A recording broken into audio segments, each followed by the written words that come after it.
أعوذ بالله من الشيطان الرجيم. بسم الله الرحمن الرحيم.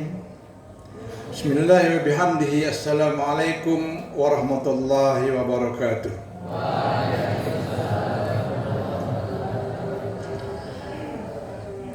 الحمد لله رب العالمين. الحمد لله الذي أنعمنا بنعمة الإيمان والإسلام. نشهد الله سبحانه وتعالى بأنه الله الواحد القهار، ونشهد بأنه أرسل خير خلقه محمد صلى الله عليه وسلم نبيا ورسولا وإماما وقاضيا ورحمة. اللهم أصلح أمة محمد صلى الله عليه وسلم، فرج عن أمة محمد صلى الله عليه وسلم، وارحم أمة محمد صلى الله عليه وسلم، وانصر واحفظ وأيد نهضة الوطن في العالمين بحق محمد صلى الله عليه وسلم. أما بعد.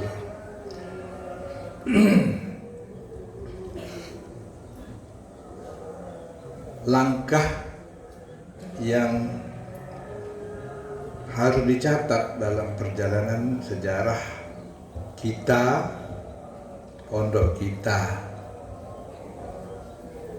tahun atau pertama kali kita menyelenggarakan sendiri salat Id Al-Adha.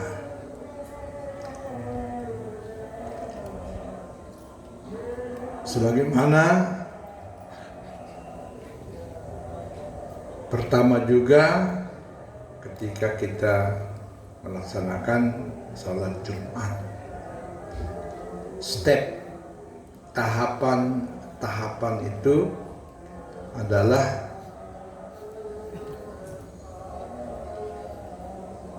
catatan sejarah kita, ya. Bagian-bagian di mana kita seperti menaiki tangga, ya, tangga. Alhamdulillah wa syukurillah. Tahun ini akan menjadi entry point bagi perjuangan kita bersama. Anak-anakku, para asatiz, anak-anakku, para santri dan santriwati, kita mulai memasuki abad perubahan pola hidup manusia. Ini abad yang sangat menentukan. Sekarang ini ada istilah Gen Z, generasi Z. Kalau sudah Z, ada lagi, balik lagi ke awal, generasi Alpha. Nanti Alpha ini terus Beta, terus sampai berakhir lagi mulai dari awal. Itu biarlah zaman akan berjalan seperti itu. Tapi kita ini, urusan kita adalah kita sendiri.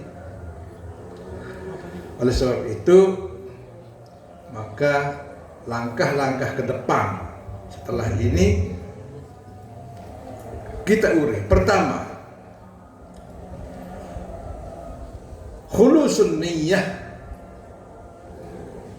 Apapun yang kita lakukan, bersihkan niat. Nawaitu. Kalau dalam surat Al-Hadid itu Allah Subhanahu wa taala mempermisalkan manusia itu dengan besi. Fa ammaz zabadu fayadhhabu jufaa. Adapun kerak-keraknya, kotoran-kotorannya akan menyingkir dan musnah dengan sendirinya. Manusia juga kalau mau menjadi seperti besi tadi, besi yang stainless steel, yang kuat, yang tidak berkarat, yang tidak cepat rusak, maka dia harus murnikan dirinya dari niat-niat yang tidak baik. Az-zabadu, karat-karat, kerak-kerak, buang semua. Kalau tidak, kalau kita hidup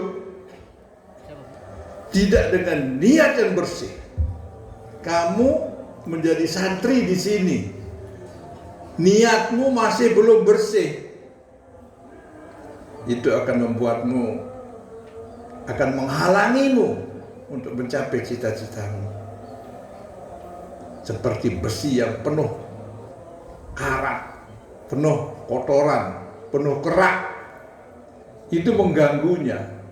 Tapi kalau semua itu dia bisa bersihkan, fa'amaz zabadu fa'idhabu jufa'a, maka ia akan menjadi manusia yang bagikan besi, stainless steel, mengkilap, tetap tahan lama, kuat, bisa menghadapi berbagai macam tantangan. Jadi pertama adalah membersihkan niat-niat yang tidak baik, seperti para ahli metalurgi yang membersihkan besi dari kerak-keraknya itu. Yang kedua,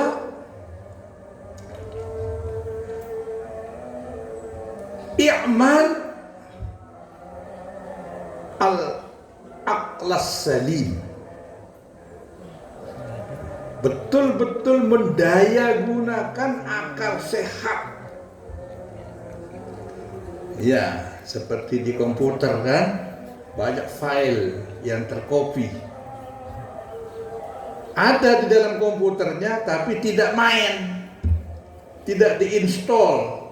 Kamu punya 100-200 program tercopy di dalam harddiskmu. Masih ada selain harddisk, masih harddisk ya. Ini sudah dulu disk ya, sekarang sudah SSD. Apa itu? Ya. Apa kepanjangan SSD?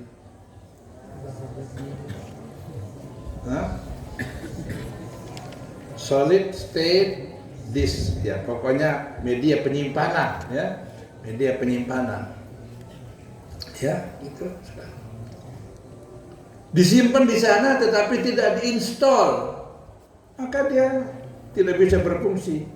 Banyak juga manusia-manusia ini sudah dibekali oleh Allah akal, kepintaran, gennya katanya, DNA-nya katanya ada di situ, tetapi tidak muncul di dalam kegiatan, di dalam dirinya, di dalam aktivitasnya. Apa sebab? Karena tidak terinstall. Installing ya, membuat aktif semua modal yang telah diberikan oleh Allah Subhanahu wa taala itu. Karena apa? Nanti akan ditanya oleh Allah Subhanahu wa taala, kullu ulaika kan anhu mas'ul. Semua yang diberikan Allah, yang dibekalkan oleh Allah kepada manusia itu akan kamu pakai enggak? Untuk apa kamu pakai dia? Ini kebanyakan enggak dipakai. Gunakan itu akal sehat. Makanya ini kaitannya dengan al-hajju. Al-hajju dari kata-kata hajjah nanti menjadi hujjah. Hujjah itu artinya akan menjadi alasan, menjadi dasar, menjadi bukti. Al-hijjah artinya akal sehat, sama dari kata-kata hajjah ya. Maka ada ibadah haji. Wa adzin fin nasi bil haji. Kalau diterjemahkan, ya panggillah manusia untuk melaksanakan haji, yaitu haji yang konvensional. Tapi tafsirannya sekarang wa'adzin fin nasi bil haji, kita perluas maknanya, beritahu agar manusia itu menggunakan akal sehatnya. Hujjah, al-hijjah, juga al-hajju artinya al-qasdu. Apa? Semangatnya, asanya, ambisinya, keinginannya, hidupkan adzin binnas bi'imali kulli dzalika minal hijjah wal hujjah wa ma yatawalladu minha. Beritahu manusia itu agar dia gunakan semua akal sehatnya lah, niat yang tulusnya lah, ya, kebersihan hatinya lah. Idh qarraba qurbanan fatuqubila min ahadihima wa lam yutaqabbal min al-akhar. Yang ketiga adalah pengorbanan. Tidak ada hasil tanpa pengorbanan. Kamu kalau mau hasil-hasilnya saja, tidak ada pengorbananmu, tidak ada kerja kerasmu, tidak ada usahamu, tidak ada kesabaranmu, tidak ada daya tahanmu, tidak ada endurancemu, Allah tidak akan berikan. Idza qarraba qurbanan fatuqubila min ahadihima wa lam yutaqabbal minal akhar. Banyak orang yang berkorban, ada yang diterima, ada yang tidak diterima. Yang tidak diterima itu adalah yang tadi, tidak membersihkan niatnya, kemudian tidak menggunakan akal sehatnya. Sekalipun dia nanti berkorban, pengorbanannya walam yutaqabbal minal akhar. Anak-anakku, para asatizah, para santri dan santriwati, mari ke depan ini. Pertama apa tadi? Khulusun niyah, bersihkan nih. Kemudian gunakan akal, tingkatkan semangat pengorbanan terhadap apa yang kita cita-citakan. Insya Allah, Allah akan membimbing kita. Anak-anakku sekalian, tadi malam saya baru sampai dari menerima penghargaan. Jadi Pondok Pesantren Darul Haramain kembali mendapatkan hadiah Kalpataru. Jadi Kalpataru itu adalah hadiah lingkungan dari negara.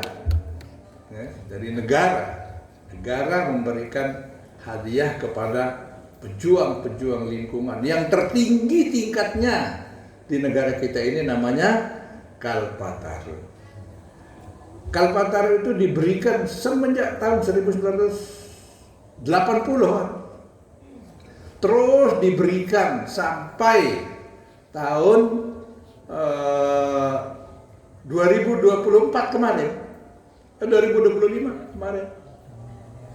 Jumlahnya sekitar 408 orang sejak tahun 1980 sampai 2025. Jumlahnya sekitar 408 orang. Itu semua dinilai, ya ada yang sudah meninggal, ada yang masih hidup, dikumpulkan lagi, dinilai lagi, ditinjau lagi, diintip gitu ya. Tidak dikasih tahu kita, tapi dia intip kegiatan kita. Terpilih hanya 12 orang yang kembali mendapatkan penghargaan, namanya bukan Kalpataru lagi, tetapi Kalpataru Selection. Ya, diseleksi dari penerima-penerima Kalpataru itu 12 untuk diberikan penghargaan namanya Kalpataru Lestari. Kalpataru yang tetap terus tidak henti-henti. Nah ini kalau kita mendapatkan penghargaan dari orang, maka kita harus lebih-lebih lagi menghargai diri kita sendiri. Tidak menyombongkan, tetapi kalau orang hargai kita, maka jangan kita yang merusak penghargaan orang kepada kita. Kita harus lebih menjunjung tinggi. Jadi apa katanya di dalam ayat Muhammadur Rasulullah walladzina ma'ahu asyidda'u 'alal kuffar ruhama'u bainahum tarahum ruk'an sujada yabtaguna fadlan minallahi ridwana simahum fi wujuhihim min atharih mathaluhum kama kazar'in akhraja syat'ahu fa'azarahu fastaghlaza fastawa 'ala suqihi yu'jibu zurra'a liyaghidha bihimul kuffar. Umat Muhammad itu refuse to live in joy. Umat Muhammad itu menolak untuk menikmati kehidupan itu di dunia. Tetapi to preserve in hereafter. Mempersiapkan semuanya nanti untuk akhir. Jadi bagi kita dunia ini adalah tangganya saja, perjalanannya. Jangan fokuskan menikmati kebahagiaan di sini. Jangan mau diganti dengan surga dunia, tapi pilihlah surga di akhirat. Oleh sebab itu kita di dunia ini semua yang kita lakukan adalah berjuang agar sempurnalah kebahagiaan yang kita dapatkan nanti di akhirat. Jadi suatu waktu Rasulullah SAW bertanya kepada putrinya Fatimah, "Wahai Fatimah, kamu tahu tadi aku bicara dengan siapa?" "Tidak, wahai ayahanda." "Oh, tadi datang Jibril." Apa katanya? Jibril bertanya kepadaku, "Hai Muhammad, apakah kau milih untuk bersenang-senang di dunia atau di akhirat?" "Saya memilih di akhirat." "Apakah kau mau menikmati bagianmu yang di dunia ini di dunia dan menikmati bagianmu yang di akhirat itu di akhirat?" Rasulullah jawab, "Tidak. Bagianku yang di dunia juga tidak akan kunikmati di sini. Kirim, nanti aku akan kumpulkan, aku akan nikmati dia di akhirat." Sampai haknya untuk bersenang-senang di dunia juga ditinggalkan, dikumpulkan nanti sekali-kali di sana. Karena kalau kita menikmatinya di sini, kadang-kadang kita lupa. Akhirnya karena kita lupa, justru tidak jadi mendapatkan kebahagiaan yang di akhirat itu. Oleh sebab itu Rasulullah mengatakan, "Tidak wahai Jibril, kumpulkan semua kebahagiaanku yang diperuntukkan di dunia, kumpulkan jadi satu dengan yang akan kuperoleh nanti di akhirat. Nanti aku akan menerimanya di sana. Di sini lebih baik hidup dalam perjuangan." Paham?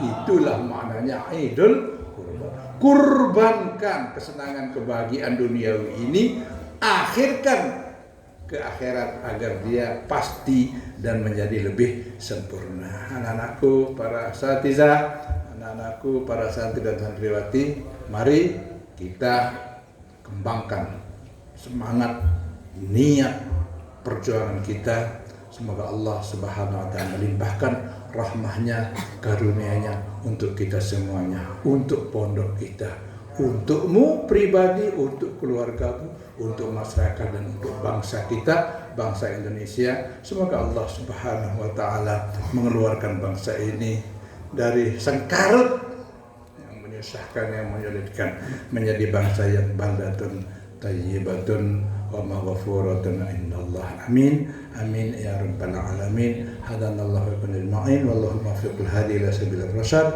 Assalamualaikum warahmatullahi wabarakatuh.